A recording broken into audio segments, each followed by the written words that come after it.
এ যেন মৃত্যুর হাত থেকে ফিরে আসা এক মানুষের গল্প। মেঘের অতল গহ্বর থেকে রহস্যজনকভাবে বেঁচে ফেরার এক অবিশ্বাস্য যাত্রার সাক্ষী হলেন পেং ইউজিয়াং নামের চীনের একজন প্যারাগ্লাইডার।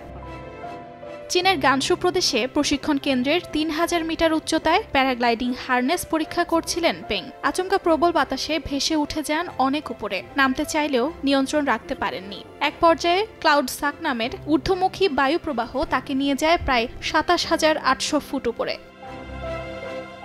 পর্বতারোহীদের কাছে পরিচিত বিশ্বের সবচেয়ে উঁচু মাউন্ট এভারেস্টের ৮,৮৪৯ মিটার উচ্চতার কাছাকাছি পৌঁছে গিয়েছিলেন পেং। এত উচ্চতায় উঠে গেলেও তার কাছে ছিল না অক্সিজেন। বিশেষজ্ঞরা বলছেন, এত উঁচুতে অক্সিজেনের ঘনত্ব এতটাই কম থাকে যে মানুষ সহজেই অজ্ঞান হয়ে যেতে পারে, এমনকি হতে পারে মৃত্যুও। বিভিন্ন গণমাধ্যম বলছে, পেংয়ের উড্ডয়ন অনুমোদিত না হওয়ায় তাকে ৬ মাসের জন্য নিষিদ্ধ করা হয়েছে। এরই মধ্যে ঘটনার তদন্ত শুরু করেছে কর্তৃপক্ষ। অর্জিতা শেহজিন, সময় সংবাদ।